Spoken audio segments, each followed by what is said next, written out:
transferred to Auburn in '62. And the reason that I went there is I wanted to become an architect. That's where I met Linda for the first time. I remember Peter walked in the door one day, and I hadn't seen him before. This was the first class we'd had together. And I said, he's kind of cute.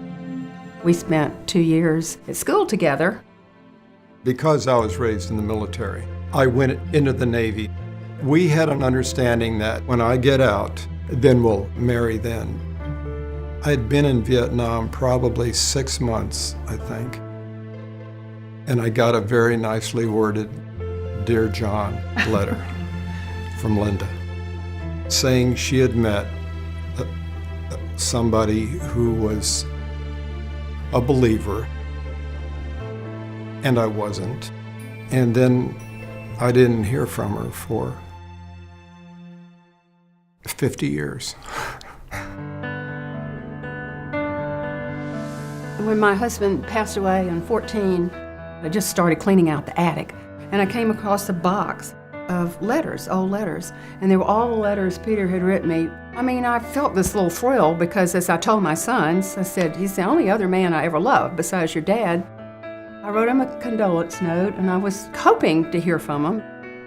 It was a long, nicely worded statement about her deceased husband and that she learned that my wife had recently deceased. If I wasn't engaged with anyone at the moment, she would love to have us talk, have a cup of coffee. So we talked, and as we talked, I realized that, he was not a believer. I knew very well that I couldn't marry a non-believer. We had met on Saturday, and I went to church the next day. James announced one of his Christianity Examine classes. This was a silly question to ask James, but I said, James, do you have room for one more person? Silly question. And so, of course, he did. And so I asked Peter, would you be interested in coming to a 4-week session and learning what I believe now? He said, sure. 34 Old Testament books. An architect is an empirical thinker. Things have to be kind of proven. When you come to the subject of miracles, it's very difficult for an empirical thinker to actually process that. In the conversations that I had, I began to listen.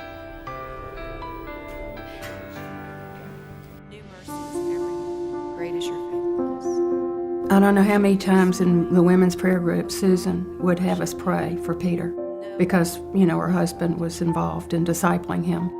Dr. J was involved in discipling him. Brian was involved in discipling him. It was the body of Christ in action, and I was amazed at the people that became involved in his life. He didn't necessarily know all of them that were praying for him, but it was very prolific. I didn't have a chance.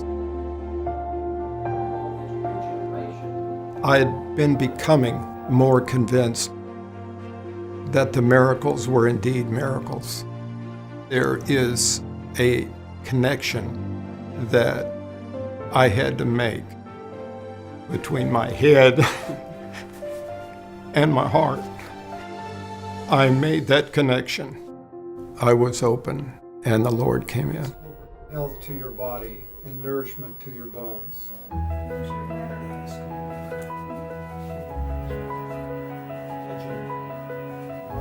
The conversation didn't turn to marriage until later. Once the two sons kind of signed off, we said, well, when are we going to do it? And over all these virtues put on love. We had a nice, smaller wedding, and Amy helped me with the flowers. Dr. J and my son did the ceremony together, and he said, from the beginning of time, God had this planned. Every day we feel blessed, and we're, I think, anxiously seeking now, because there's so many opportunities to serve and so many opportunities to speak into people's lives. I would like to thank God for bringing Linda and me back together. It was always in the plan. I'm just so grateful for him bringing us together and for him making the connection between my head and my heart. I realized at the time, even though I'm an empirical thinker, I believe in miracles.